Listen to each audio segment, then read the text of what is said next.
আল্লাহ সুবহানাহু ওয়া তাআলা বলছেন, কুল্লু নাফসিন যায়িকাতুল মাউত, প্রত্যেক নফসকে একদিন মৃত্যুবরণ করতে হবে। যারা জন্মগ্রহণ করেছে তারা একদিন ধ্বংস হবে, তাদের একদিন মৃত্যু হবে। আল্লাহ সুবহানাহু ওয়া তাআলা বলছেন, ওয়াইন্নামা তুওয়াফাউনা উজুরাকুম ইয়াওমাল কিয়ামাহ, আর প্রত্যেককেই তার প্রতিদান পরিপূর্ণভাবে দিয়ে দেওয়া হবে। লাহা মা কাসাবাত ওয়া আলাইহা মা ইকতাসাবাত।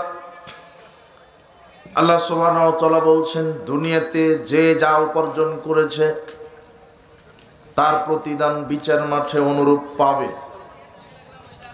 আল্লাহ সুবহানাহু ওয়া তাআলা বলছেন, ইন্নামা তুওয়াফাউনা উজুরাকুম ইয়াওমাল কিয়ামাহ, প্রত্যেককেই তার প্রতিদান পরিপূর্ণভাবে দিয়ে দেওয়া হবে।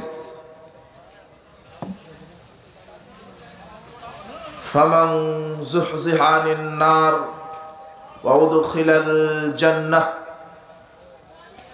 এরপর আল্লাহ সুবহানাহু ওয়া তাআলা বলছেন, যাকে জাহান্নামের আগুন থেকে দূরে রাখা হবে আর জান্নাতে প্রবেশ করানো হবে, ফাকাদ ফাজ, ওই ব্যক্তি হবে সফল ব্যক্তি, সে হবে সফল মানুষ।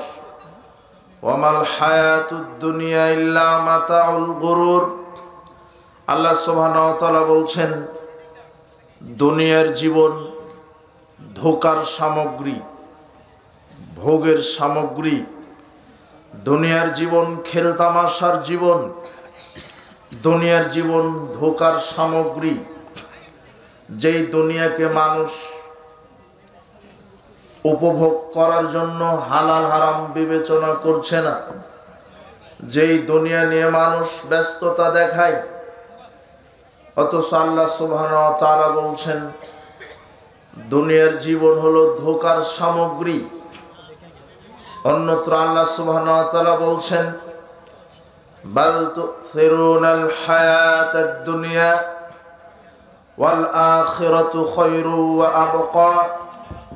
বরং মানুষ দুনিয়ার জীবনকে অগ্রাধিকার দিয়েছে, অথচ পরকাল হচ্ছে উত্তম এবং স্থায়ী জায়গা। পরকাল উত্তম এবং স্থায়ী, পরকালের ধ্বংস হবে না, ও কোনোদিন নস্যাৎ হবে না। পরকাল মানুষের জন্য উত্তম জায়গা, স্থায়ী জায়গা। দুনিয়া ক্ষণস্থায়ী জায়গা, দুনিয়া ধোঁকার বস্তু। দুনিয়া মানুষকে ধোঁকা দিচ্ছে। যারা দুনিয়া নিয়ে ব্যস্ত হয়ে আছে, পরকালকে ভুলে, আল্লাহকে ভুলে, কিয়ামত জান্নাত জাহান্নামকে ভুলে, কবরের শাস্তিকে ভুলে, তারা ধোঁকার মধ্যে আছে। দুনিয়ার এই চাকচিক্য, মাধুর্য, সমিষ্ঠতা, শস্য শ্যামল এই দুনিয়া, এই মধুময় আকর্ষণীয় দুনিয়া, সৌন্দর্য দুনিয়া, দুনিয়ার এই হালচাল, গান বাজনা, জেনা ব্যভিচার, জোয়া লটারি, এর মধ্যেই মানুষ তার জীবনকে উপভোগ করতে চাচ্ছে। আল্লাহ সুবহানাহু ওয়া তাআলা বলছেন, দুনিয়ার জীবন ধোঁকার জীবন। দুনিয়ার জীবন মানুষকে ধোঁকায় ফেলে রেখেছে। মানুষ দুনিয়া নিয়ে পড়ে আছে, অথচ পরকাল উত্তম এবং স্থায়ী। আল্লাহ সুবহানাহু ওয়া তাআলা বলছেন, ওয়াসারাল হায়াতাদ দুনিয়া, যে ব্যক্তি দুনিয়ার জীবনকে প্রাধান্য দেয়, শুধু দুনিয়া আর দুনিয়া করে, দুনিয়ার জন্য দুনিয়া করে, ফাইনাল জাহিমা হিয়াল মাওয়া। আল্লাহ বলছেন, তার থাকার জায়গা হবে জাহান্নাম। আল্লাহ সুবহানাহু ওয়া তাআলা বলছেন, যে ব্যক্তি দুনিয়ার জীবনকে প্রাধান্য দিবে, তার থাকার জায়গা হবে জাহান্নাম। ওয়াম্মা মান খাফা মাকাম রাব্বিহি ওয়া নাহান নাফসা আনিল হাওয়া। আর আল্লাহ সুবহানাহু ওয়া তাআলা বলছেন, যারা, যে ব্যক্তি, যে বা যাহারা আল্লাহর সামনে দণ্ডায়মান হওয়াকে ভয় করে তার প্রবৃত্তির গোলামি থেকে বিরত রাখে, তার প্রবৃত্তির গোলামি থেকে নিজেকে দূরে রাখে, ফাইনাল জান্নাতা হিয়াল মাওয়া, তার থাকার জায়গা হবে জান্নাতে। প্রবৃত্তির গোলামি থেকে নিজেকে বাঁচিয়ে রাখতে হবে। আল্লাহর নবী বলছেন, হুজিবাতিন নার বিশ-শাহওয়াত, জাহান্নামকে আল্লাহ ঘিরে রেখেছেন, জাহান্নামের চতুর্দিকে ঘিরে রাখা হয়েছে মানুষের মন যা চায় তাই দিয়ে। মানুষের প্রবৃত্তি যেটা কামনা করে, মানুষের প্রবৃত্তি যেটা কামনা করে সেটা দ্বারা জাহান্নাম ঘিরে রাখা আছে। মানুষের প্রবৃত্তি কামনা করে অন্যায়ভাবে নারীর সাথে জেনায় লিপ্ত হতে, মানুষের প্রবৃত্তি কামনা করে সুদী অর্থনীতির উপরে অর্থনীতি চালাতে, মানুষের প্রবৃত্তি কামনা করে চায় ঘুষ খেতে, মানুষের প্রবৃত্তি চায় মাদক সেবন করতে, মানুষের প্রবৃত্তি চায় গান বাজনা দিয়ে নিজের জীবনকে উপভোগ করতে, মানুষের প্রবৃত্তি চায় সারা জীবন ক্ষমতায় ব্যবহার করে, ক্ষমতার অপব্যবহার করে মানুষের উপরে অহংকারী বিদ্বেষপরায়ণ হতে, মানুষের উপরে জুলুমবাজি করতে, স্বৈরাচারী হতে, স্বেচ্ছাচারী হতে। মানুষের প্রবৃত্তি চায়, একজন নারীর প্রবৃত্তি চায় একজন নারী উলঙ্গ হয়ে বেহায়া বেশর্মা হয়ে রাস্তাঘাটে চলতে, একজন নারী তার জীবনকে উপভোগ করতে চায় বেপর্দায় চলে নির্লজ্জ হয়ে। একজন মানুষের প্রবৃত্তি চায় মানুষকে অন্যায়ভাবে নির্যাতন করতে, সুদ খেতে, ঘুষ খেতে, দুর্নীতি করতে, জেনা করতে, মদ পান করতে, গান বাজনা শ্রবণ করতে, জুয়া খেলতে, লটারি ক্রয় বিক্রয় করতে। এগুলি মানুষের প্রবৃত্তি চায়, এগুলি মানুষের প্রবৃত্তি কামনা করে। কিন্তু আল্লাহ বলছেন, অনাহান নাফসা আনিল হাওয়া, যে ব্যক্তি তার প্রবৃত্তির কুমন্ত্রণা থেকে নিজেকে বাঁচিয়ে রাখতে পারলো, ফাইনাল জান্নাতা হিয়াল মাওয়া, সে তার থাকার জায়গা জান্নাতে করে নিল। প্রবৃত্তিকে খারাপ কাজ থেকে বাঁচিয়ে রাখতে হবে। দুনিয়ার জীবনে এই খেলতামাশায় ভুলে থাকা যাবে না পরকালকে।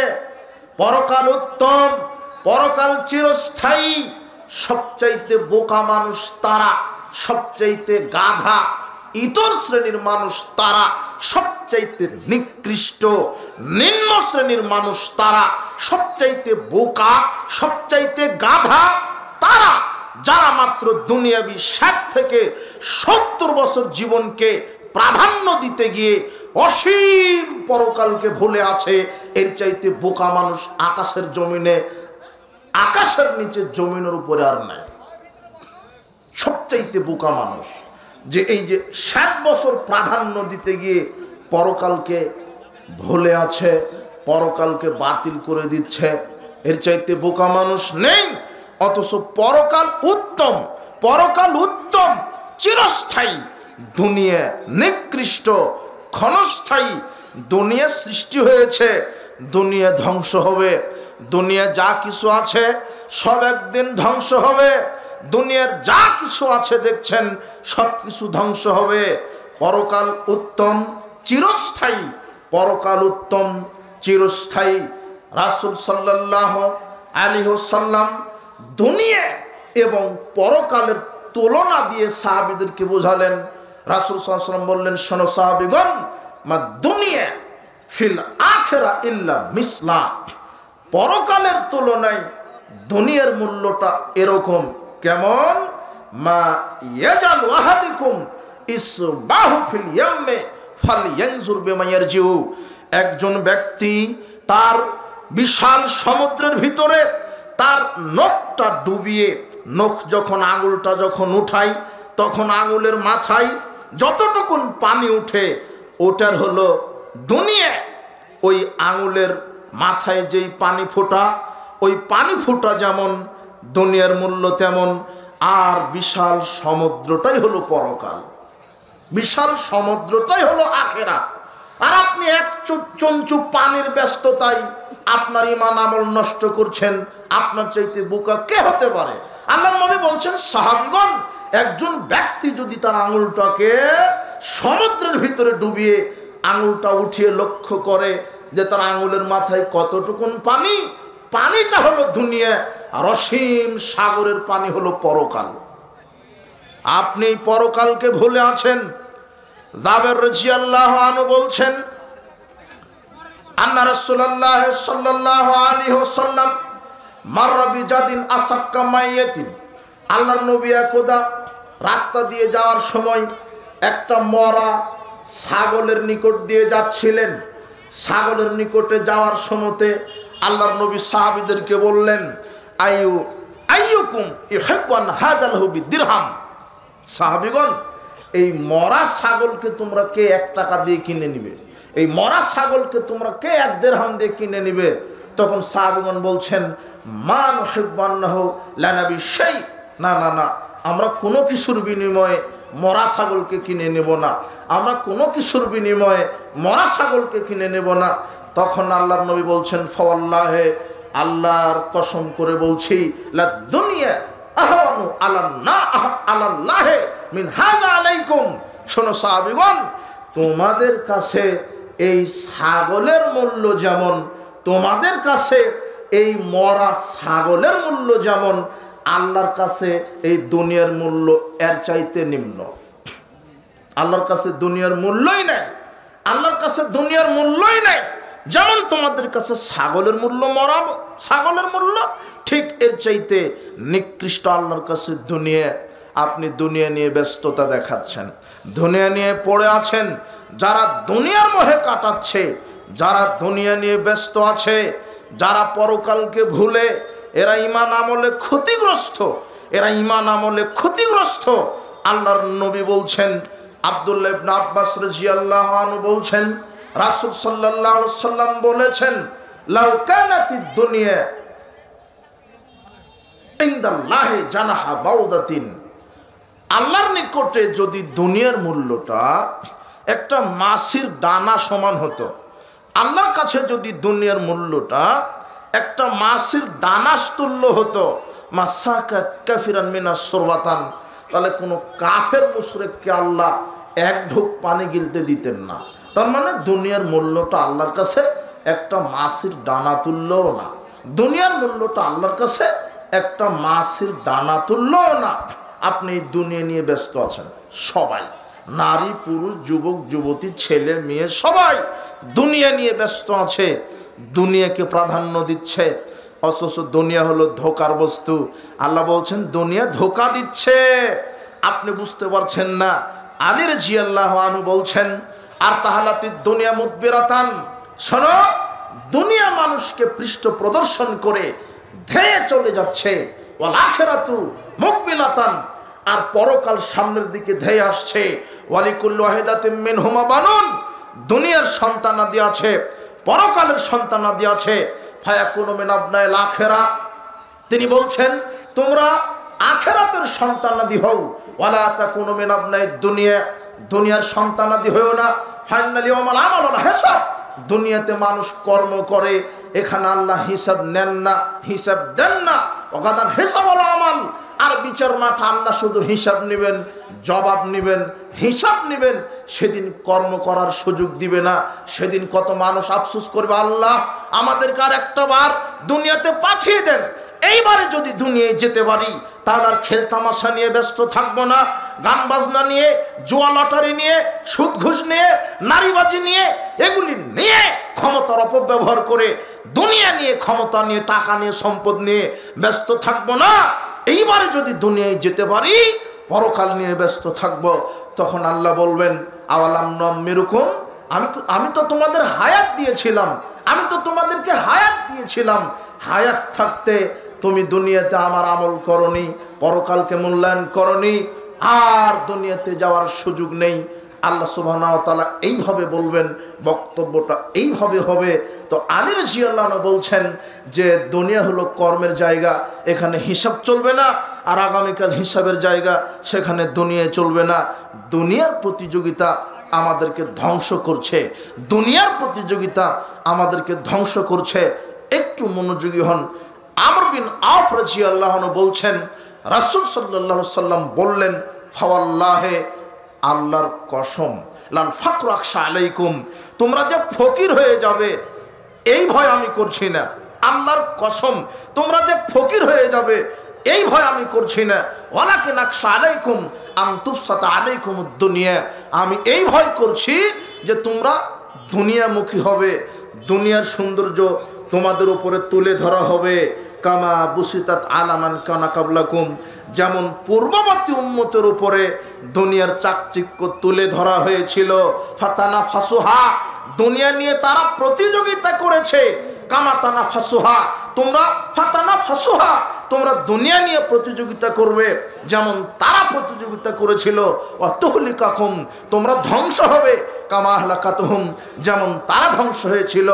যারা দুনিয়াকে নিয়ে ব্যস্ত আছে এরা ধ্বংস হবে, যারা দুনিয়ামুখী আছে তারা ধ্বংস হবে। দুনিয়ার এই সুমিষ্ঠ, এই চাওয়া পাওয়া আকাঙ্ক্ষা, দুনিয়ার এই সামান্য কয়েক সেকেন্ডের খেলতামাশা আপনাকে পরকাল থেকে ভুলিয়ে রেখেছে। একজন ব্যক্তিকে একটা গল্প থেকে শিক্ষা দেখেন, দুনিয়ার এই চাকচিক্য আপনাকে কিভাবে পরকাল থেকে ভুলিয়ে রেখেছে। একজন ব্যক্তিকে একটা বাঘ ধাওয়া করছিল। লোকটা বাঘের ভয়ে একটা কুয়ায় আশ্রয় নিয়েছে। গাছের ডালে ভর করে গাছের ডালে আপনার আশ্রয় নিয়েছে। গাছের ডালটা হেলে পড়েছে, হেলে পড়ে কুয়ার মধ্যে চলে গেছে, কিন্তু কুয়ার নিচে এখনো নামেনি। ডালটা ভেঙে গেলেই লোকটা কুয়ার ভিতরে পড়ে যাবে।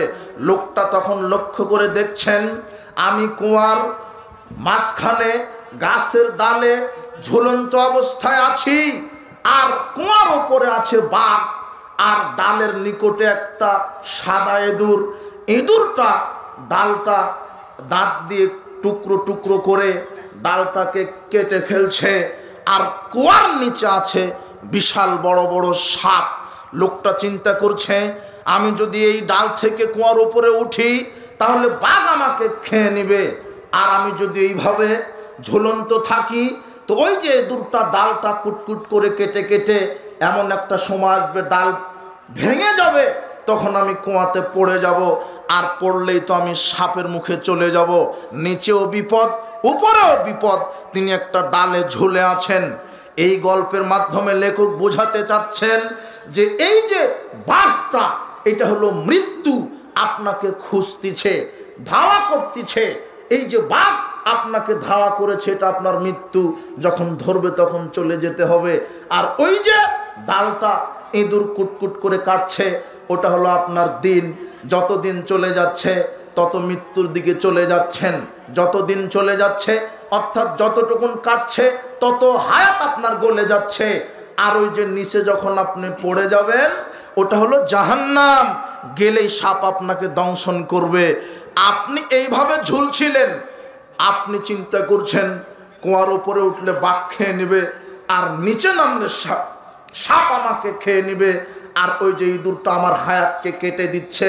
এইভাবে ভাবতে ভাবতে আপনি যখন গাছের ডগায় লক্ষ্য করলেন তখন দেখছেন মৌমাছি চলে গেল, চাক থেকে মধু আপনার মুখে পড়তে লাগলো। তখন আপনি মধু খাওয়া শুরু করেছেন।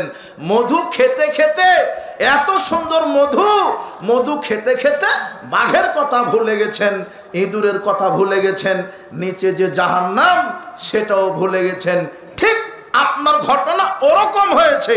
আপনি দুনিয়ার এই মধুর পিছনে ছুটতে গিয়ে গান বাজনা, জেনা ব্যভিচার, সুদ ঘুষ, দুর্নীতি, এই দুনিয়ার মোহ, চাকচিক্য, বাড়ি গাড়ি, জুয়া, লটারি, এর পিছনে ছুটতে গিয়ে আপনি জাহান্নামের কথা ভুলে গেছেন, আপনি আপনার মৃত্যুর কথা ভুলে গেছেন। আপনি যতই মৃত্যুর কথা ভুলেন, মৃত্যুবরণ আপনাকে করতে হবেই। আপনি যতই দুনিয়া নিয়ে ব্যস্ত থাকেন, দুনিয়ার এই সমিষ্ঠতা নিয়ে ব্যস্ত থাকেন, মৃত্যুবরণ আপনাকে করতেই হবে। এই জন্য রাসূল সাল্লাল্লাহু আলাইহি ওয়াসাল্লাম বলছেন যে মানুষ বড় ধোঁকার মধ্যে আছে দুনিয়াবী জীবনকে প্রাধান্য দিয়ে। হে যুব সমাজ, হে যুবক দল, তুমি দুনিয়ার মোহে পড়েছ, তুমি দুনিয়ার মোহে পড়ে তুমি পরকাল, তুমি রাসূল সাল্লাল্লাহু আলাইহি ওয়াসাল্লামের আদর্শ, তুমি কোরআন হাদিসকে ভুলে আছো, পরকালকে ভুলে আছো, তুমি আজানের পরে মসজিদে যাওয়াকে ভুলে গেছো। কেন? তুমি দুনিয়ার মোহে ব্যস্ত আছো। হয় জুয়ার আড্ডাই, না হয় জেনার আড্ডাই, না হয় গান বাজনার আড্ডাই, না হলে লটারির আড্ডাই, না হলে বেহায়াপনাই। তুমি ভুলে আছো দুনিয়াবি এই সমিষ্টতাই। অথচ দিনে 5 বার মুয়াজ্জিন তোমাকে ডাকছে, হাইয়া আলাস সালাহ, হে পৃথিবীর মানব মণ্ডলী, আসো সালাতের দিকে, হাইয়া আলাল ফালাহ, যদি সালাতের দিকে আসো কল্যাণ হবে, আসো সালাতের দিকে, আসো কল্যাণের দিকে। যখন মুয়াজ্জিন ডাকছে হাইয়া আলাস সালাহ বলে, তখন তুমি জুয়ার আড্ডাতে ছিলে, তখন তুমি গান বাজনার আড্ডাতে ছিলে, তখন তুমি মদের আড্ডাতে ছিলে, তখন তুমি জেনা ব্যভিচারের আড্ডাতে ছিলে। এই যে দেখো দুনিয়ার জীবন তোমাকে গাফেল রেখেছে 5 ওয়াক্ত সালাত থেকে। তোমার মদ পান করা তোমাকে ভুলিয়ে রেখেছে সালাত থেকে, তোমার জুয়া খেলা ভুলিয়ে রেখেছে আল্লাহর জিকির করা থেকে, তোমার গান বাজনা ভুলিয়ে রেখেছে পরকাল থেকে। কেন? তুমি দুনিয়ার জীবন নিয়ে ব্যস্ত আছো।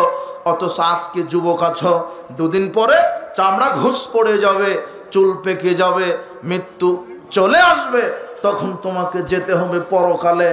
বিশ্বাস করো যুবক, তোমার এই যৌবনকাল চিরদিন থাকবে না। বিশ্বাস করো যুবক, তোমার এই যৌবনকাল চিরদিন থাকবে না। আমর বিন মাইমুন আউদি রাদিয়াল্লাহু আনহু তিনি বলছেন, কালা রাসূলুল্লাহ সাল্লাল্লাহু আলাইহি ওয়াসাল্লাম লিরাজুলিন, এক ব্যক্তিকে আল্লাহর নবী বললেন, ওয়া হুয়া ইযহু ইগতানিম খামসা ক্বাবলা খামসিন, এক ব্যক্তিকে বললেন, এই ব্যক্তি শোনো, তোমার জীবনে 5টা জিনিস আসার পূর্বে 5টা জিনিসকে মূল্যায়ন করো। 5টা জিনিস আসার পূর্বেই 5টা জিনিসকে মূল্যায়ন করো। 1, শাবাবাকা ক্বাবলা হারামিক, বার্ধক্য আসার পূর্বেই যৌবনকালকে মূল্যায়ন করো। বার্ধক্য আসার পূর্বেই যৌবনকালকে মূল্যায়ন করো। 2, ওয়াসিহহাতাকা ক্বাবলা সাকামিক, অসুস্থতা রোগে আক্রান্ত হওয়ার পূর্বেই সুস্থতাকে থাকা মূল্যায়ন করো। অসুস্থতা রোগে আক্রান্ত হওয়ার পূর্বেই সুস্থতাকে থাকা মূল্যায়ন করো। ও গিনাকা ক্বাবলা ফাকরিক, দারিদ্রতা আসার পূর্বেই ধনী অবস্থাকে মূল্যায়ন করো। দারিদ্রতা আসার পূর্বেই ধনী অবস্থাকে মূল্যায়ন করো। ও ফারাগাকা ক্বাবলা শুগলিক, ব্যস্ততা আসার পূর্বেই অবসর সময়কে মূল্যায়ন করো। ব্যস্ততা আসার পূর্বেই অবসর সময়কে মূল্যায়ন করো। ও হায়াতাকা ক্বাবলা মাউতিক, মৃত্যু আসার পূর্বেই জীবনকে মূল্যায়ন করো। মৃত্যু আসার পূর্বেই জীবনকে মূল্যায়ন করো। যখন বার্ধক্য এসে যাবে তখন আপনি ইবাদত করতে চাইলেও পারবেন না। মন চাইবে যে সিয়াম রাখি, আর হবে না। মন চাইবে যে তাহাজ্জুদে উঠি, আর হবে না। মন চাইবে যে একটু হজ করতে যাই, টাকা থাকলেও যেতে পারবেন না। মন চাইবে যে একটু জিহাদের মাঠে যাই, অথচ বার্ধক্য আপনি পারবেন না।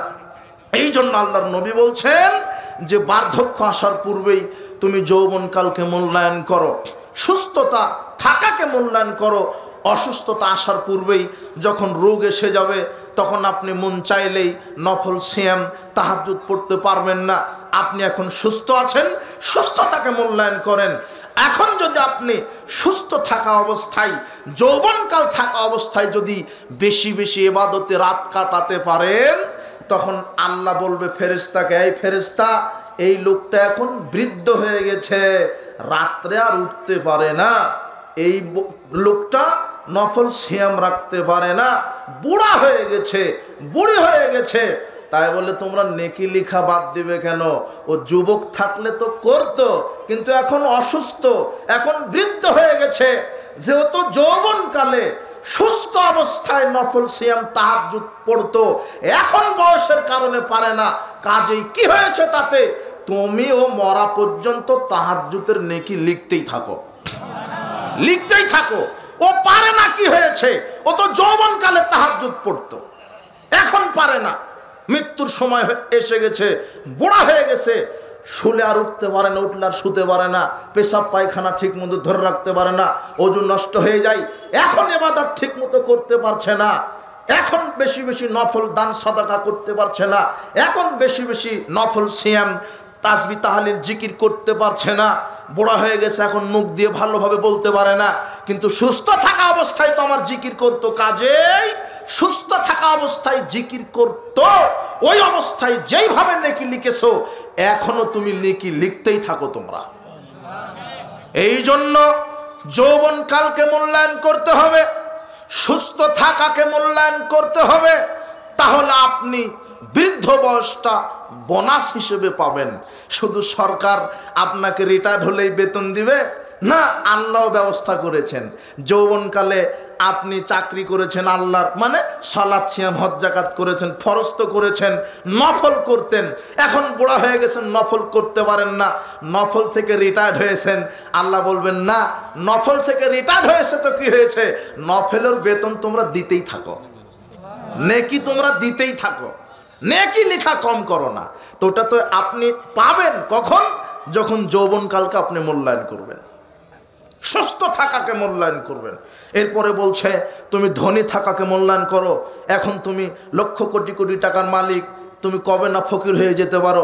কাজেই ওখান থেকে 10 লাখ 50 লাখ 1 কোটি টাকা ব্যয় করো। কেন? দান যেটা করো সেটা পরকালের ব্যাংকে জমা হয়। আল্লাহর নবী বলছেন ইয়াকুলুল আব্দু মালি মালে, মানুষ বলে ওইটা আমার সম্পদ, ব্যাংকে 5 কোটি টাকা আছে ওটা আমার সম্পদ, আমার গোয়াল ভরা গরু আছে ওটা আমার সম্পদ, আমার 100 একর জমি আছে ওটা আমার সম্পদ। কিন্তু আল্লাহর নবী বলছেন ইন্না মালাহু মিন মালি সালাসাতুন, মানুষের সালাসুন, মানুষের সম্পদ বলতেই মূলত 3টি, মানুষের সম্পদ বলতেই মূলত 3টি। মা খালাফা আপনা, যেটা সে খেয়ে হজম করে ফেলেছে ওইটা তার সম্পদ। আও লাবিসাফা আবলা, যেটা সে পরিধান করে ছিঁড়ে ফেলেছে ওইটা তার সম্পদ। ও মাসুয়া জালিকা ফাওয়া জাহিবুন, আর ওয়াতা, আর যেটা আল্লাহ রাস্তায় দান করেছে, ওয়াতা যেটা আল্লাহ রাস্তায় দান করেছে, ও মাসুয়া জালিকা ফাওয়া জাহিবুন। এছাড়া যে ব্যাংকে টাকা, গোয়াল ভরা গরু, একর একর জমি, ওগুলি মরার সাথে সাথে অত্যারিকুহুলিন নাস, সব মানুষে খেয়ে নেবে। ব্যাংকের 5 কোটি টাকা ছেলে মেয়ে ভাগ করে নেবে, আপনার একর একর জমি ছেলে মেয়ে ভাগ করে নিয়ে নেবে, আপনার কিছুই নয়।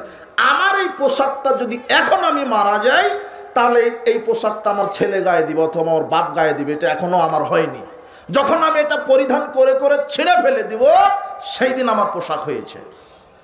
আমি যেটা খেলাম পায়খানা করে দিয়েছি ওইটা আমার হয়েছে সম্পদ। কিন্তু আপনি বলছেন যে এই যে 1000 কোটি টাকার আমি মালিক, আপনি কিছুই না, মরে যাওয়ার সাথে সাথে দেশের মানুষ খেয়ে নেবে, আপনি কিছুই না। এই জন্য বেশি বেশি আল্লাহ রাস্তায় দান করেন, যেটা দান করছেন ওটাই আপনার। ওমাসওয়া জালিকা ফাওয়া জাহিবুন, যা ছেড়ে যাচ্ছেন সব মানুষের জন্য, কিন্তু এই সম্পদ থেকে একটা টাকা যদি আল্লাহ রাস্তায় খরচ করেন ওটাই আপনার, ওটা আপনি পরকালে পাবেন। এই জন্য দুনিয়া নিয়ে ব্যস্ত থাকা যাবে না, জীবন গঠন করতে হবে। বলছিলাম ধনী থাকা অবস্থাকে মূল্যায়ন করো। এরপরে তিনি বলছেন, আল্লাহর নবী বলছেন, এই লোক শোনো, তুমি ব্যস্ততা আসার পূর্বে অবসর সময়কে মূল্যায়ন করো, ব্যস্ততা আসার পূর্বে অবসর সময়কে মূল্যায়ন করো। এমনও হতে পারে যে তোমার জীবনে ব্যস্ততা পরিপূর্ণ হবে, কাজেই যখনই সময় পাবে তখনই তুমি একটু সময় বাহির করো। তাহলে কি হবে? আল্লাহ সুবহানাহু ওয়া তাআলা হাদিসে কুদসিতে বলছেন, ইবনে আদম তাফাররাগ লিইবাদাতি, আমার ইবাদত করার জন্য সময় বাহির করো, আমার ইবাদত করার জন্য সময় বাহির করো। যদি করো, আমার ইবাদত করার জন্য সময় বাহির করো, যদি করো তাহলে কি হবে? আমলাউ ইয়াদাকা গেনান, তাহলে আমি তোমার 2 হাতকে টাকা দিয়ে রুজি দ্বারা ভর্তি করে দিব। আমার জন্য যদি সময় বাহির করো, আর তোমার ঋণ বন্ধ করে দিব। আর যদি আমার জন্য সময় বাহির না করো, অবসর সময়কে যদি বাহির না করো, তাহলে আমি তোমার 2 হাতকে ব্যস্ততা দিয়ে ভরে দিব। আলামা সুদ্দা ফাকরা, আর তোমার ঋণ বন্ধ করব না, তোমার ঋণ বন্ধ করব না, তোমার ঋণ আমি বন্ধ করব না। কাজেই অবসর সময়কে মূল্যায়ন করতে হবে। এরপর আল্লাহর নবী বলছেন, শোনো, তোমার মৃত্যু আসার পূর্বে জীবনকে মূল্যায়ন করো, মৃত্যু আসার পূর্বে জীবনকে মূল্যায়ন করো। আব্দুল্লাহ ইবনে ওমর রাদিয়াল্লাহু আনহু বলছেন, আখাযা বিরাসূলিল্লাহ সাল্লাল্লাহু আলাইহি ওয়াসাল্লাম বিবাজি জাসাদি, আল্লাহর নবী একদা আমার শরীরের একটা অংশ ধরে ফেললেন, ধরে ফেলে বলছেন, ইবনে ওমর, হে ওমর শোনো, কোন ফিদ দুনিয়া কান্নাকা গারিবুন আবিরুস সাবিলিন, তুমি দুনিয়াতে পথিকের মতো চলো, মুসাফিরের মতো চলো, বিনয়ী নম্র ভদ্র হয়ে চলো। অদ্দা নাফসাকা ফি আহলিল কবর, নিজেকে কবরবাসী মনে করো, নিজেকে কবরবাসী মনে করো। আর শোনো, তোমাকে একটা কথা বলি, তোমাকে এই কথাটা বলি কি, ইজা আসবাহতা ফালা তুহাদ্দিস নাফসাকা বিল মাসায়ে, সকাল যখন করবে সন্ধ্যা পর্যন্ত বেঁচে রাখার আশা করো না, সন্ধ্যা পর্যন্ত বেঁচে থাকার আশা করো না। ওই জামসাইতা ফালা তুহাদ্দিস নাফসাকা বিস সাবাহ, আর যখন সন্ধ্যা করবে সকাল পর্যন্ত বেঁচে থাকার আশা করো না। খুজমিন হায়াতিকা কাবলা মাউতিক, এই জন্য মৃত্যু আসার পূর্বেই যৌবনকালকে মূল্যায়ন করো, জীবনকে মূল্যায়ন করো। কখন মৃত্যু চলে আসবে কেউ জানে না আল্লাহ ছাড়া, কাজে তুমি কি করো, মৃত্যু আসার পূর্বেই জীবনকে মূল্যায়ন করো। আবু হুরায়রা রাদিয়াল্লাহু আনহু বলেন, রাসূল সাল্লাল্লাহু আলাইহি ওয়াসাল্লাম বলেছেন, সাবআতুন ইউদিল্লুহুমুল্লাহু ফি দিল্লিহি ইয়াওমা লা দিল্লা ইল্লা দিল্লুহু, 7 শ্রেণীর মানুষকে আল্লাহ আরশের ছায়ায় জায়গা দিবেন, যেই দিন তার ছায়া ব্যতীত কোনো ছায়া থাকবে না। 7 শ্রেণীর মানুষকে আল্লাহ আরশের নিচে জায়গা দিবেন, যেই দিন তার ছায়া ব্যতীত আর কোনো ছায়া থাকবে না। এক, ইমামুন আদেল, ন্যায়পরায়ণ, সত্যবাদী, আমানতদার যারা শাসক নেতা, এদেরকে আল্লাহ আরশের নিচে জায়গা দিবেন। 2, ওয়াশাবুন নাশা ফি ইবাদাতিল্লাহ, ওই যুবক ওই যুবতী, যেই যুবক যুবতী তার জীবনকে ক্ষয় করেছে ইসলাম প্রতিপালন করে, আল্লাহর দাসত্ব করে, রাসূল সাল্লাল্লাহু আলাইহি ওয়াসাল্লামের আদর্শে আল্লাহর ইবাদত করে যার যৌবনকে ক্ষয় করেছে, এই যুবক যুবতীকে আল্লাহ আরশের নিচে ছায়ায় জায়গা করে দিবে। হে যুব সমাজ, হে যুবক দল, তুমি যৌবন থাকা কালকে তুমি মূল্যায়ন করো আল্লাহর বিধানকে মেনে, রাসূল সাল্লাল্লাহু আলাইহি ওয়াসাল্লামের আদর্শকে মেনে, তাহলে কি হবে, আরশের নিচে আল্লাহ জায়গা করে দিবেন। 3, রাজুলুন কলবুহু মুআল্লাকুন ফিল মাসাজিদ, ওই ব্যক্তিকে আরশের নিচে জায়গা দিবেন যে 5 ওয়াক্ত সালাত মসজিদ আওয়াল ওয়াক্তে জামাতে সালাত আদায় করে।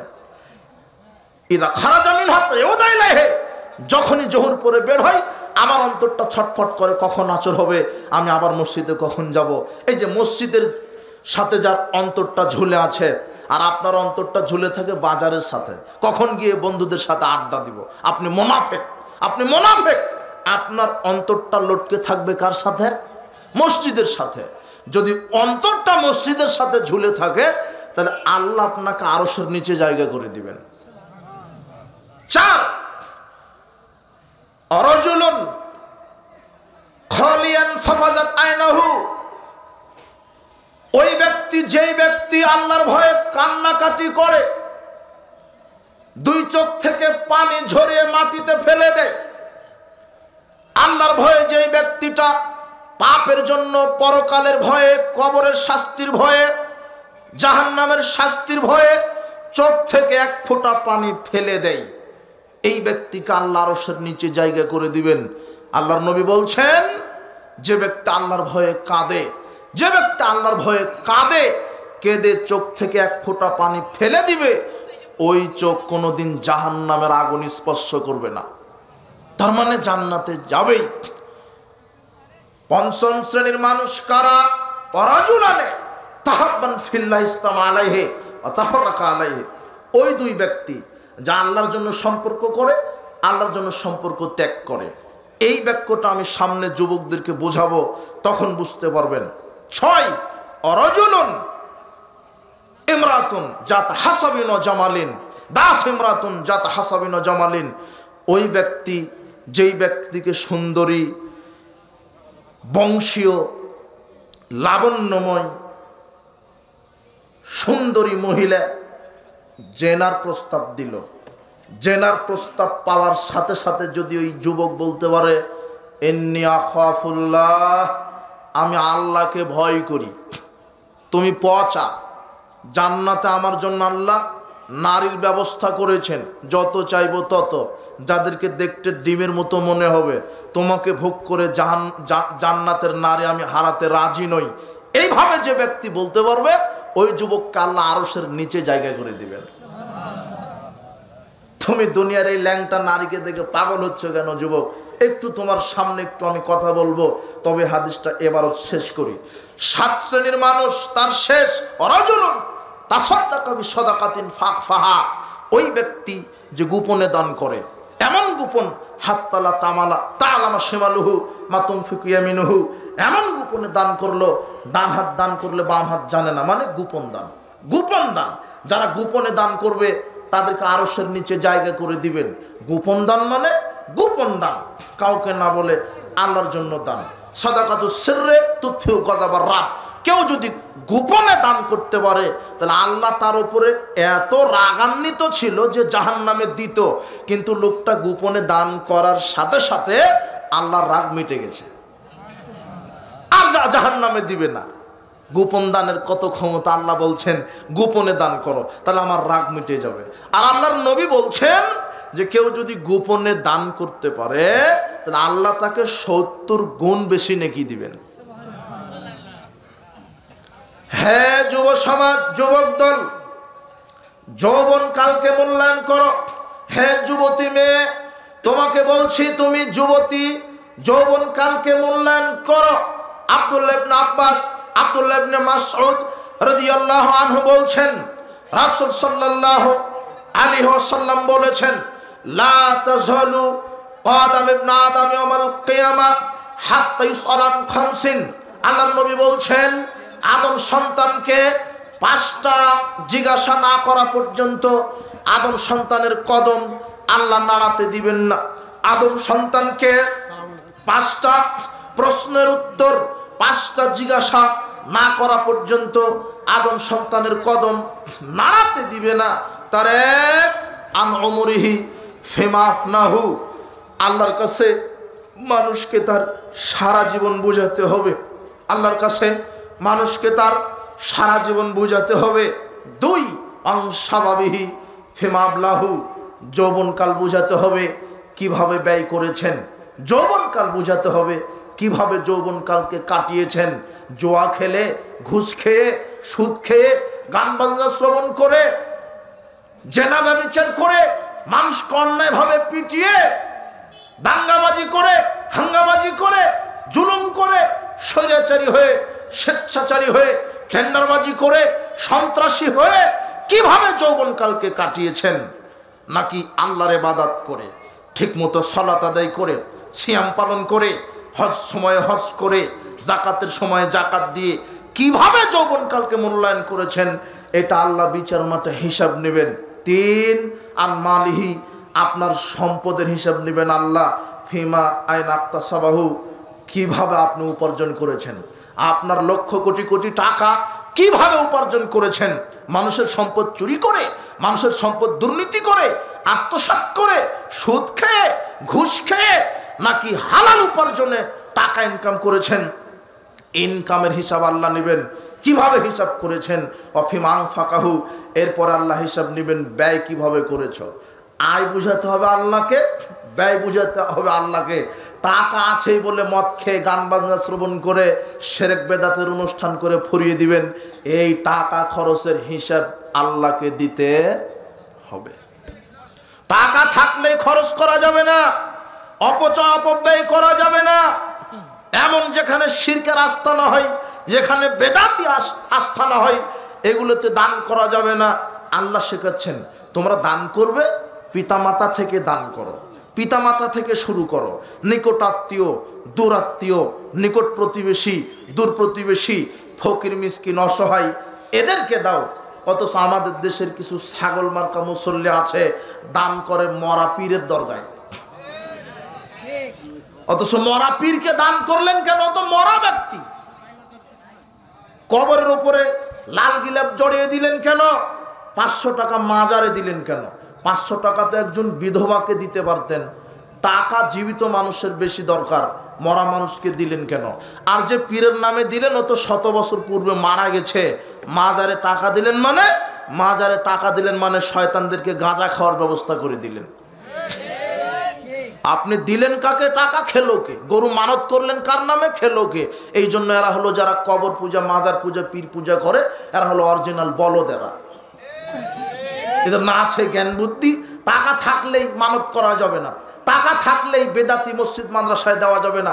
আমার নবী বলছেন ফামান আহাদাসা ফিহা হাদাসান আও মুহদিসান।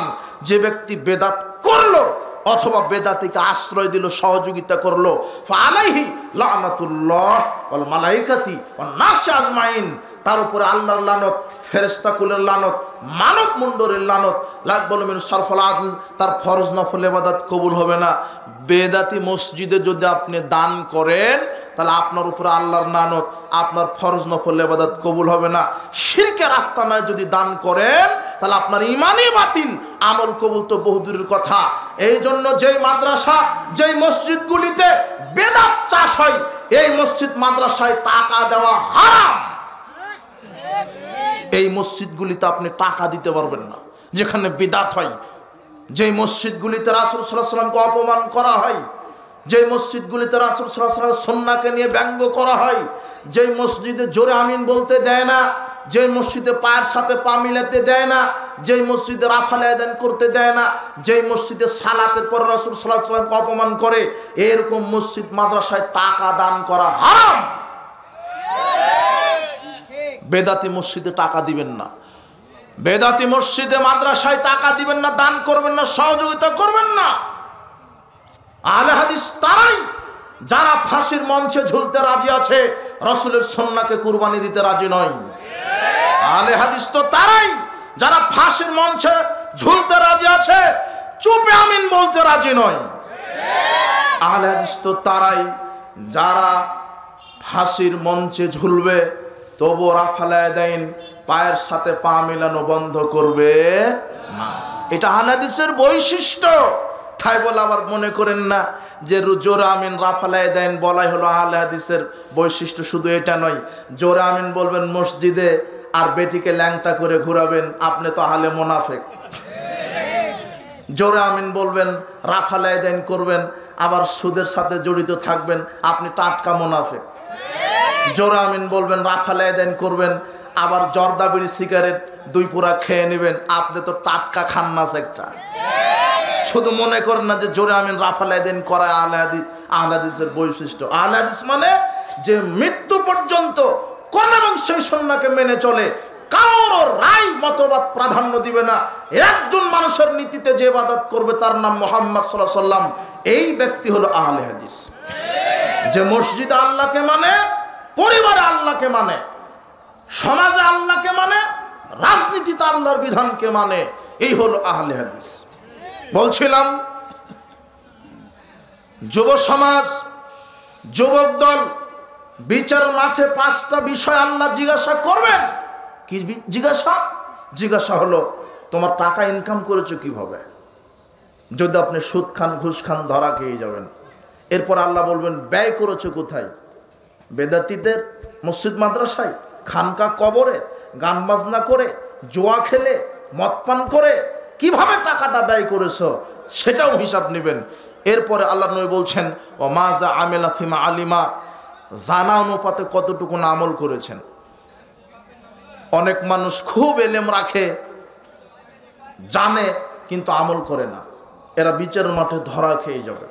বলছিলাম উপস্থিত বৈঠকের মুসলিম দিনী ভাই বোন, যৌবনকালকে মূল্যায়ন করতে হবে। তার 5টা জিজ্ঞাসার মধ্যে একটা জিজ্ঞাসা আছে কি, যে যৌবনকাল বোঝাতে হবে। আল্লাহ বলবেন যে তুমি তোমার যৌবনকাল কিভাবে ব্যয় করেছো, কিভাবে ব্যয় করেছো। হে যুবক, হে যুবতী, তোমাকে বলছি তোমরা তোমার যৌবনকালকে কিভাবে ব্যয় করেছো।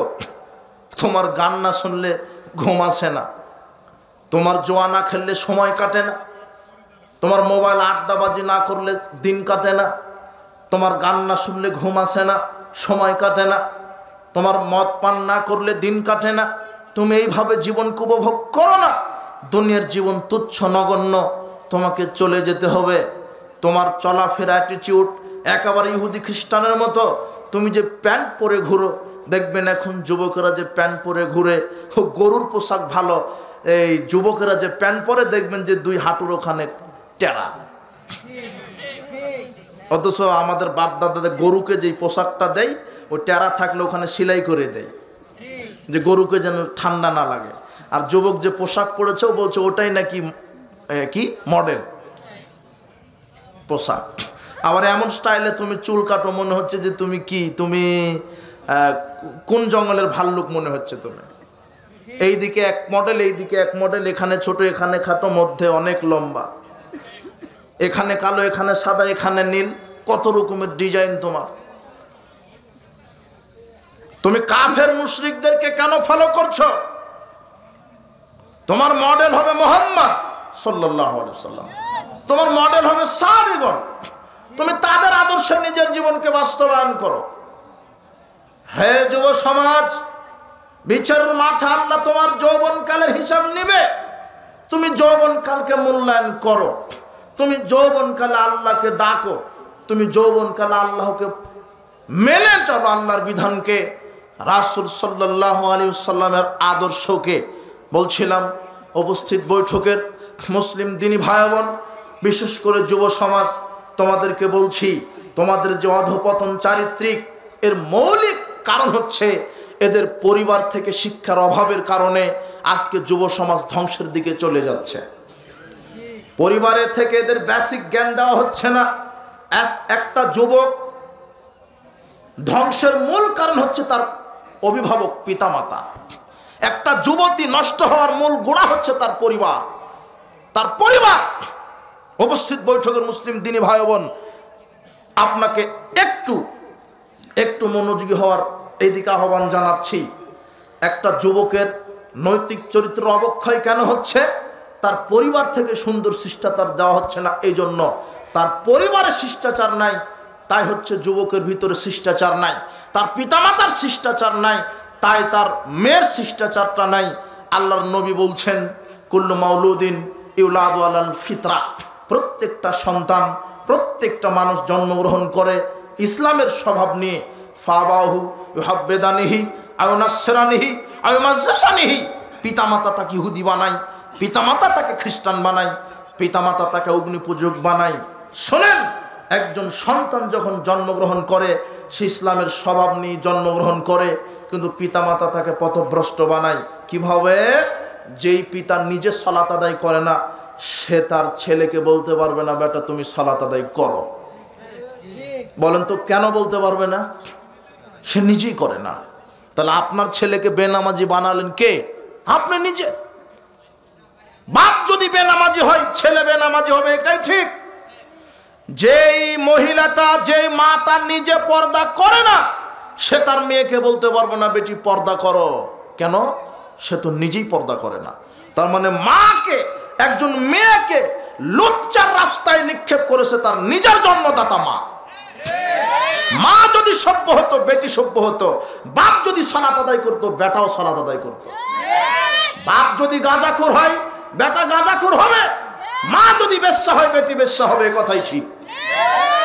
মা যদি নিজের স্বামীকে রেখে পরপুরুষের সাথে পরকিয়া করে, তাহলে ওই বেটিও বয়ফ্রেন্ডের সাথে পরকিয়া করবে, কথাই ঠিক।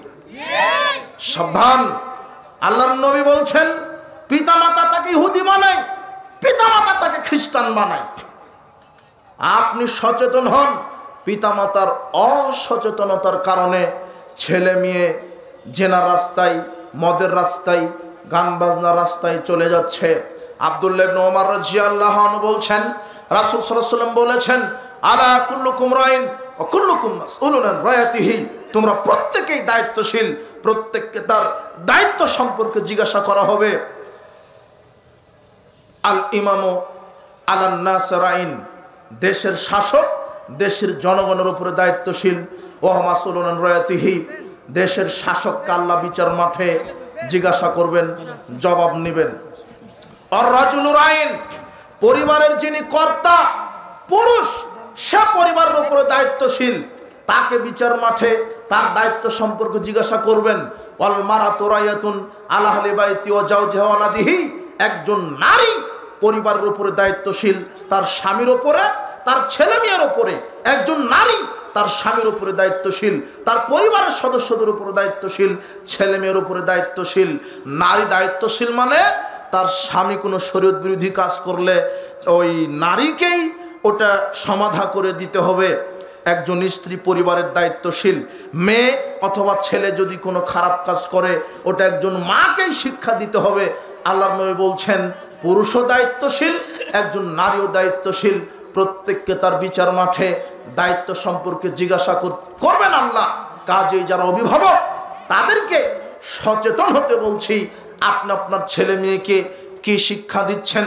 আপনি আপনার ছেলে মেয়েকে কি শিক্ষা দিচ্ছেন? আজকে আপনার ছেলে মেয়ের অধপতনের মূল দায়ী হচ্ছেন পিতামাতা, আপনি নিজে। আল্লাহ সুবহানাহু ওয়া তাআলা বলছেন, ইয়া আইয়ুহাল্লাযীনা আমানু কু আনফুসাকুম ওয়া আহলিকুম নারা, হে পৃথিবীর বিশ্বাসীগণ, তুমি নিজে জাহান্নামের আগুন থেকে বাঁচো, পরিবারকে বাঁচাও। তার মানে নিজে বাঁচবো কি করে? শিরক মুক্ত ঈমান, বেদাত মুক্ত আমল, সালাত, সিয়াম, হজ, যাকাত, পর্দা, জিকির, আজগার, কোরআন তেলাওয়াত। এরপরে পরিবারকে বাঁচাবো কি করে? পরিবারকে বলতে হবে সালাত আদায় বাধ্যতামূলক, মেয়েকে বলতে হবে সালাত আদায় বাধ্যতামূলক, ছেলেকে বলতে হবে সালাত আদায় বাধ্যতামূলক। শোনেন, যেই পরিবারে 5 ওয়াক্ত সালাত নেই সেই পরিবার আদর্শ নয়। যেই পরিবারে পর্দা মেনটেন নেই সেই পরিবার আদর্শ নয়। যেই পরিবারে ঘুমানোর পূর্বে কোরআন তেলাওয়াত হয় না, ফজরের সালাতের পরে কোরআন তেলাওয়াত হয় না, ওই পরিবার আদর্শ নয়। যেই পরিবারের সদস্য সুদ, ঘুষ, জুয়া, বিড়ি, সিগারেট, জর্দাগুল খায়, এই পরিবার আদর্শ নয়। যেই পরিবারে টিভি, সিনেমা, নগ্নতা, নাচ গান চলে, এই পরিবার আদর্শ নয়। আশ্চর্য কথা, 4টা চেয়ার আছে আর এলইডি বড় টিভি আছে। পিতা এক চেয়ারে, মা, বেটি এক চেয়ারে, ছেলে এক চেয়ারে, তার বউ এক চেয়ারে। 4 জন পরিবারের সদস্য একই সিনেমা দেখছে, একই গান শ্রবণ করছে।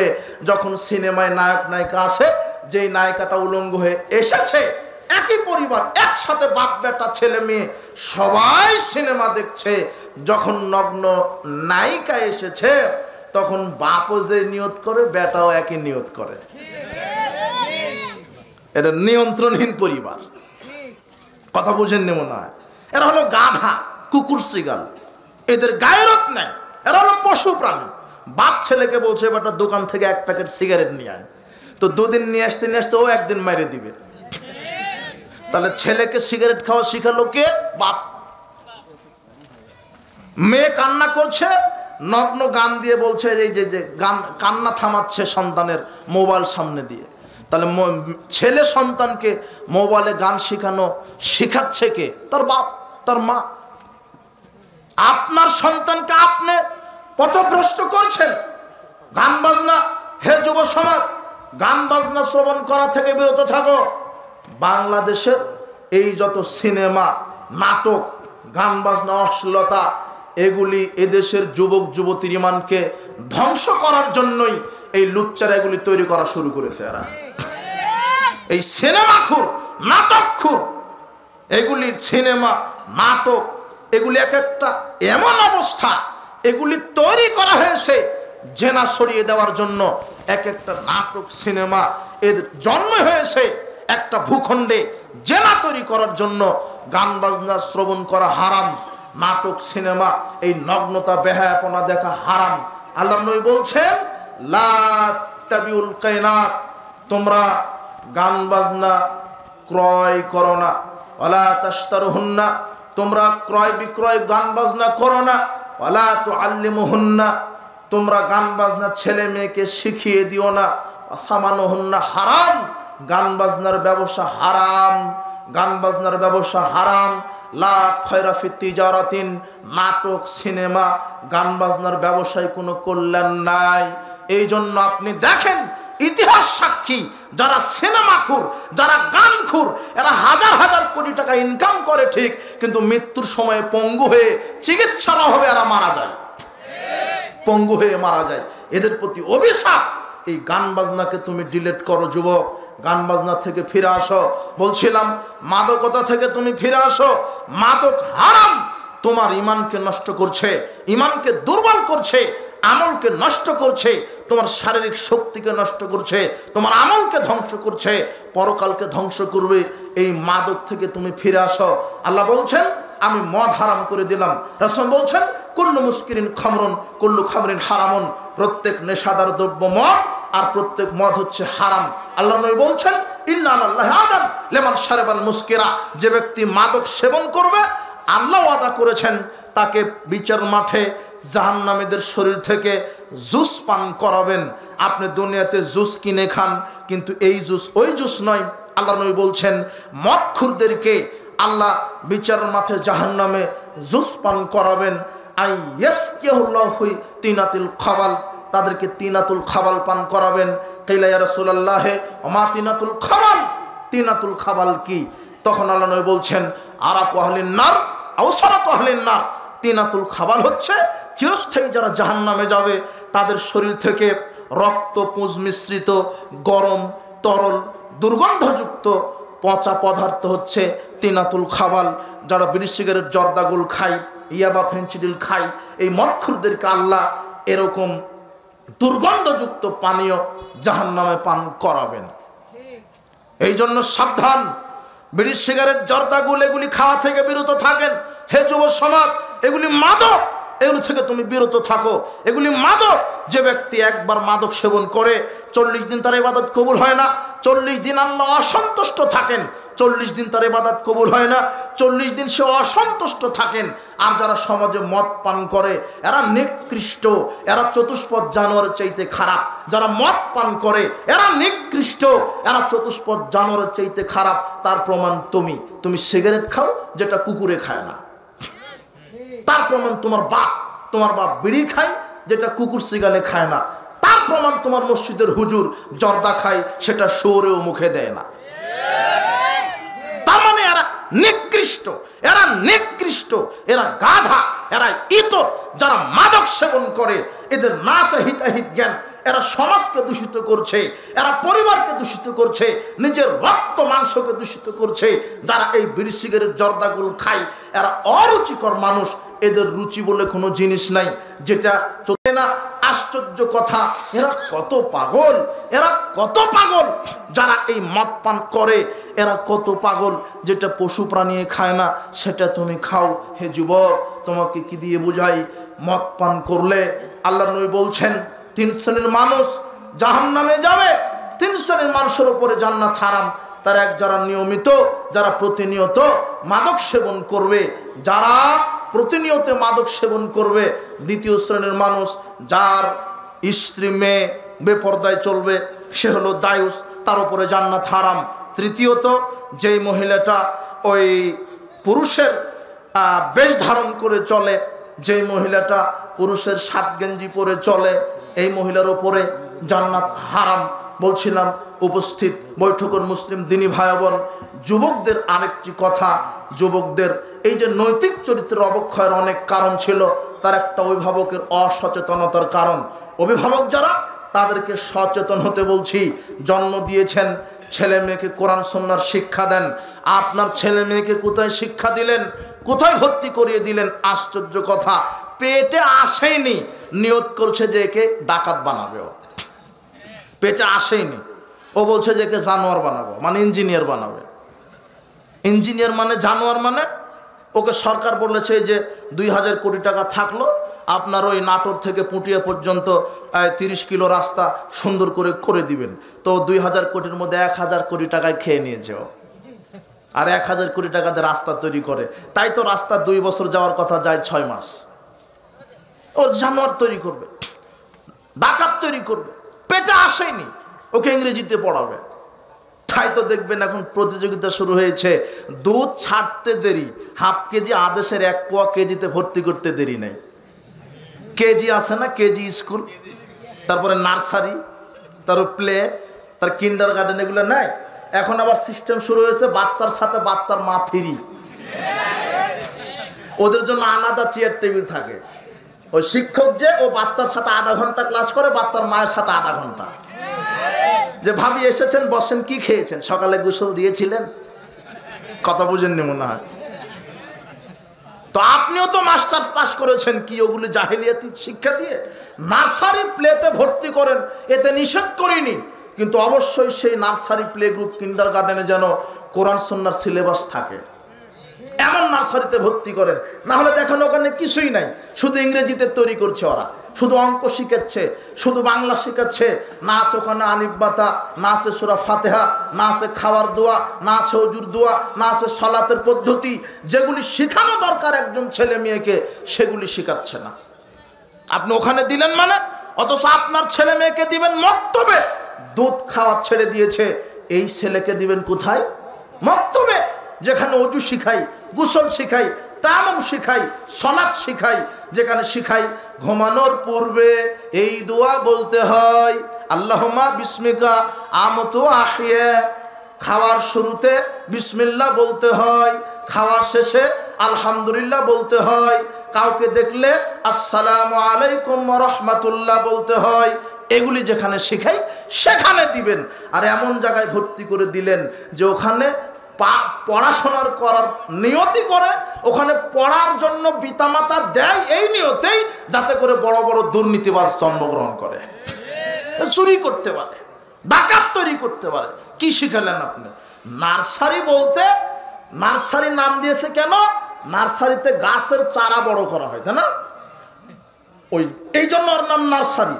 তো ওখানে গাছের চারাটা উপযুক্ত করে এরপরে উঠিয়ে বাগানে লাগানো হয়, তাই তো? এই জন্য তো নার্সারি। ঠিক নার্সারি করেছে কেন? যাতে করে আপনার ছেলেকে সঠিক শিক্ষা, দিন শিক্ষা মজবুত করে গড়ে তুলে তারপরে বিশ্ববিদ্যালয়ে ভর্তি করা যায়। কিন্তু আপনি প্রথমেই যদি নাস্তিক শিক্ষা দেন, নাস্তিক্যবাদী শিক্ষা, ও বিশ্ববিদ্যালয়ে পড়ার পরে বলবে দেয়ার ইজ নো গড। ও বিশ্ববিদ্যালয়ে পড়াশোনা করার পরে বলবে ডান হাতে পানি খাওয়া এটা সেকেলের কথা। ও বিশ্ববিদ্যালয়ে পাশ করে বলবে দাঁড়িয়ে এখনো মানুষ রাখে, ও জিএমবি ও শিবির, এগুলি বলবে। বলছে তো তাই, কথা বুঝেননি মনে হয়। কি শিখালেন আপনার ছেলেকে? দাঁড়ি রাখা নিয়ে কটাক্ষ করে, প্যান্ট টাকনোর উপরে আছে কটাক্ষ করে। যে কটাক্ষ করছে সে হিন্দুর বাচ্চা নয়, সে মুসলমানেরই বাচ্চা। একজন জেনারেল শিক্ষিত মানুষ, খুব ডক্টরেট ডিগ্রিধারী, একসাথে খেতে বসা হলো, আপনি ডান হাতে খান, তখন বলছে ডান হাতে খাওয়া এটা এখনো খাওয়া লাগে, ইসলাম পূর্ণ হয়ে গেছে, বাম হাতে খাওয়া তার ট্র্যাডিশন, এটা বাম হাতে খাচ্ছে। আর তো বাম হাতে খায় শয়তানে। কে খায়? শয়তানে। আপনার সন্তানকে কি শিক্ষা দিচ্ছেন? আপনার সন্তানকে কি শিক্ষা দিচ্ছেন? নার্সারি প্লে এগুলিতে ভর্তি করতে নিষেধ করিনি, আগে দেখেন তাদের সিলেবাসটা কি। সেখানে যদি কোরআন সুন্নাহ থাকে তাহলে ভর্তি করে দেন, আর যদি কোরআন সুন্নাহ না থাকে ওই শিক্ষা প্রতিষ্ঠানে ভর্তি করা যাবে না। আপনার ছেলে মেয়েকে মক্তবে ভর্তি করান, দিন শিক্ষা দেন, তাহলে এই ছেলে বড় হয়ে জেনা করবে না, গান শ্রবণ করবে না, চুরি করবে না, সুদ খাবে না, ঘুষ খাবে না। হে যুব সমাজ, আরেকটি সর্বশেষ কথা, এই যুব সমাজের অধপতন থেকে এর পরিত্রাণের উপায় কি? যুব সমাজদেরকে বলবো, তোমরা সৎ ব্যক্তিদের সাথে উঠা বসা করবে। বক্তব্যটা লম্বা হয়ে যাচ্ছে, একটু এই পয়েন্টটা, সৎ ব্যক্তিদের সাথে উঠা বসা করবে। আল্লাহর নবী বলছেন লা তুসাহিবিল্লা মুমিনান, মুমিন ছাড়া কাউকে বন্ধু বানাবে না। কাকে ছাড়া? মুমিন। এখন মুমিনকে যে প্রতিদিন 2 পুরা গাঁজা খায়, তাই না? যে সিগারেট খায়, বিড়ি খায়, ইয়াবা খায়, যে গান বাজনা শ্রবণ করে, যে টেন্ডারবাজি করে, সন্ত্রাস, এগুলোর সাথে ঘুরতে হবে না। মুমিনকে যার ভিতরে আল্লাহ ভীরুতা আছে, যার মুখে দাড়ি আছে, প্যান্ট টাকনুর উপরে আছে, যে 5 ওয়াক্ত সালাত আদায় করে, যার চরিত্র সুন্দর, যে হালাল পবিত্র রুজি ভক্ষণ করে, এ হলো মুমিন। এ কি? আল্লাহর নবী বলছেন লা তুসাহিবিল্লা মুমিনান, মুমিন ছাড়া কাউকে বন্ধু নির্বাচন করো না। মুমিনকে। আর একজন ছেলের বন্ধু হবে ছেলে, ছেলের কোনো বান্ধবী থাকবে না। আর একজন মেয়ের বান্ধবী হবে একজন মেয়ে, মেয়ের কোনো বয়ফ্রেন্ড থাকবে না। ও বলছে আপনার ছেলে, আপনার মেয়ে বলছে আব্বু আমি তো বয়ফ্রেন্ডের সাথে পার্কে আছি, বয়ফ্রেন্ডের সাথে পার্কে। গার্লফ্রেন্ড বয়ফ্রেন্ড এই কথাটাই হারাম। একজন মেয়ের বান্ধবী হবে মেয়ে, আর সেটা হবে মুমিনা। একজন ছেলের বন্ধু হবে একজন ছেলে, সেটা হবে মুমিন। তাহলে কি হবে? আল্লাহর নবী বলছেন আর রাজুল আলা দ্বীনি খলিলি, মানুষ তার বন্ধুর স্বভাবে প্রভাবিত হয়, মানুষ তার বন্ধুর স্বভাবে প্রভাবিত হয়। ফালিয়ানজুর আহাদুকুম মা ইউখালিল, কাজেই তোমরা দেখে সতর্ক হয়ে বন্ধু নির্বাচন করো। সৎ ব্যক্তি ছাড়া বন্ধু বানাবে না, সৎ ব্যক্তি ছাড়া বন্ধু বানাবে না। আল্লাহর নবী বলছেন, খারাপ বন্ধু ভালো বন্ধুর উদাহরণ দিচ্ছেন, খারাপ বন্ধু ভালো বন্ধুর উদাহরণ দিতে বলছেন মাসালুল জালিসিস সালিহ ওয়াস-সাউই কাহামিলিল মিসকানা ফিল কির, ভালো বন্ধুর উদাহরণ আতর বিক্রেতার মতো, আর খারাপ বন্ধুর উদাহরণ কামারালার মতো, হাপরের মতো। ফাহামিলুল মিস্ক ইম্মা ইহদিয়াক, আতর বিক্রেতার কাছে যদি বসে থাকেন, আতর বিক্রেতা এমনি আপনাকে আতর দিতে পারে, ইম্মাং তাবতা মিনহু, অথবা আতর কিনে নিতে পারেন, ইম্মাং তাজদা মিনহু রিহান তাইয়্যিবা, অথবা আতর বিক্রেতা যখন অন্য কাউকে আতর দিবে, আতরের ডিব্বাটা খোলার সাথে সাথে সুগন্ধি আপনার নাকে আসবেই, কেউ ঠেকাতে পারবে না। এটা ভালো বন্ধুর উদাহরণ। তাই আপনার ছেলেটা যদি ভালো বন্ধুর সাথে ঘুরে, যেই বন্ধু 5 ওয়াক্ত সালাত আদায় করে, যার আচরণ ভালো, এই বন্ধুর সাথে যদি আপনার ছেলেটা ঘুরে, সেও 5 ওয়াক্ত সালাত আদায়কারী হয়ে যাবে, তার আচরণও সুন্দর হবে। আপনার মেয়েটা যদি একজন পর্দানশীলা মেয়ের সাথে ঘুরে, 5 ওয়াক্ত সালাত আদায় করে এমন মেয়ের সাথে ঘুরে, আপনার মেয়েটাও পর্দা করা শিখবে, সালাত আদায় করা শিখবে। কেন? মানুষ তার বন্ধুর স্বভাবে প্রভাবিত হয়। এরপরে আল্লাহ নবী বলছেন নাফিকুল কির, আর খারাপ বন্ধুর উদাহরণ হলো কামার আলার হাপরের মতো। ইম্মা আইয়ুহরিকা সিয়াবা, কামারশালায় যদি বসে থাকেন, আগুন এসে আপনার পোশাক জ্বালিয়ে দিতে পারে। ইম্মাং তাজদা মিনহু রিহান খাবিসা, অথবা ওই কামারশালা থেকে, হাপড় থেকে ধোঁয়া এসে আপনাকে লাগবেই। এই জন্য আপনার ছেলেটা যদি খারাপ বন্ধুর সাথে ঘুরে, গাঁজাখুর, ইয়াবাখুর, বিড়িখুর, সিগারেট খুর, এদের সাথে যদি ঘুরে, তাহলে ও একাই সিগারেট খাবে না, আপনার ছেলেকেও দিনে 2টা সিগারেট খাইয়ে দিবে। কথা বুঝেননি মনে হয়? এই জন্য অভিভাবক সচেতন হন। আপনার ছেলে, আপনার মেয়ে কার সাথে ঘুরছে, আপনার ছেলেটা, আপনার মেয়েটা কার সাথে সারাদিন সময় দেয়। বন্ধু যদি খারাপ হয়, তাহলে তার বন্ধু খারাপ হবে, বন্ধু ভালো হলে ওর বন্ধু ভালো হবে। এই জন্য অভিভাবক তাদেরকে বলছি, যুব সমাজ তোমাদেরকে বলছি, তোমাদের এই নৈতিক চরিত্রের অবক্ষয় থেকে ফিরে আসার একটা বড় মাধ্যম, তোমরা বন্ধু নির্বাচন করো, মুমিন বন্ধু, আলেম ওলামার সাথে সময় দিবে, সমাজের যারা সৎ ব্যক্তি এদের সাথে উঠা বসা করবে, তাহলে ইনশাল্লাহ তোমাদের ইমান ডেভেলপমেন্ট হবে, আমলের দিকে তোমাদের আমলিয়ত বৃদ্ধিপ্রাপ্ত হবে। এরপরে দুই নম্বর প্রতিকার বলছি যুবকদেরকে পাপ কাজ থেকে বাঁচার জন্য, 5 ওয়াক্ত সালাত আউয়াল ওয়াক্তে জামাতের সাথে আদায় করবে। কয় ওয়াক্ত সালাত? 5 ওয়াক্ত। আল্লাহ বলছেন ইন্নাস সালাতা তানহা আনিল ফাহশাই ওয়াল মুনকার। আল্লাহ বলছেন নিশ্চয় সালাত মানুষকে ফাহেসা এবং খারাপ কাজ থেকে বিরত রাখে। নিশ্চয় 5 ওয়াক্ত সালাত মানুষকে খারাপ কাজ থেকে বিরত রাখে। হে যুবক দল, 5 ওয়াক্ত সালাত আউয়াল ওয়াক্তে জামাতের সাথে আদায় করবে। 3 নম্বর কি? যখন তোমাদের বিবাহের বয়স হয়ে যাবে, বিবাহ করবে। এইটা তোমাদের বাপকে বলে গেলাম, যত অভিভাবক আছে আপনার ছেলে মেয়ে বালেগ হওয়ার সাথে সাথে বিবাহ দিয়ে দিবেন। কথা বুঝেননি মনে হয়? নিজের পায়ে খাড়াতে হবে। বাপ বলছে যে নিজের পায়ে খাড়াতে হবে। যেই বাপ বলছে নিজের পায়ে খাড়াতে হবে, সে কিন্তু পটল বিক্রি করে খায়। কথা বুঝেননি মনে হয়? যে বলছে যে বেটা তোকে নিজের পায়ে দাঁড়াতে হবে, যে বলছে সে ভ্যান চালিয়ে খায়, তো বিয়ে করেনি। কথা বুঝেননি মনে হয়? মানে তোমার বাপ বোঝাতে চাচ্ছেন নিজের পায়ে মানে 20 লক্ষ টাকা ঘুষ দিয়ে তোমাকে ভিক্ষা করা শিখতে হবে। কথা বুঝেননি মনে হয়? আর সমাজে হালাল খুরের কোনো মূল্য নাই, হারাম খুরের মূল্য বেশি। 20 লক্ষ টাকা যে ঘুষ দিয়ে চাকরি করছে বলে চাকরিজীবী লোক, আর যে 5 লক্ষ টাকা দিয়ে চাউলের দোকান দিয়েছে বলছে দোকানদার। অথচ এই চাউলের দোকানদারের মর্যাদা আল্লাহর কাছে কি বেশি। ওই ঘুষখোরের কোনো মূল্য নেই। সাবধান। নিজের পায়ে খাড়ানো বলতে আপনি কি বুঝেছেন? 3 শ্রেণীর মানুষকে আল্লাহ সাহায্য করা ওয়াজিব হয়ে যায়।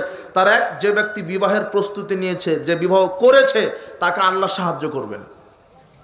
বিবাহ করলে রুজি বরকত বৃদ্ধি হয়ে যায়। বিবাহ করলে রুজি বরকত বৃদ্ধি হয়ে যায়।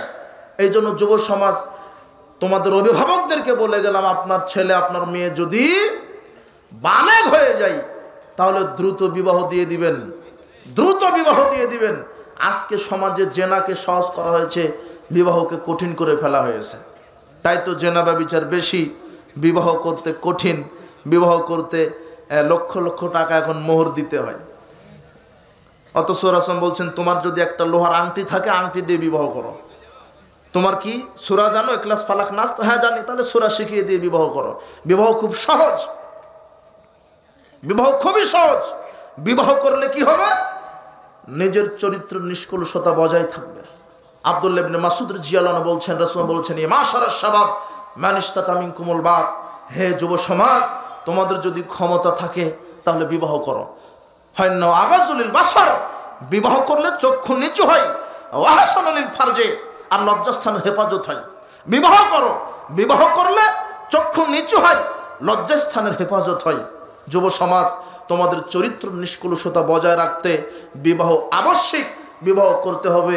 দ্রুত বিবাহ করে নিলে চরিত্রটা ঠিক থাকবে, আমলিয়াত বৃদ্ধি পাবে, তখন তুমি দুনিয়ার গতিতে হাল চালে তুমি পথভ্রষ্ট হওয়ার সম্ভাবনা কম হবে।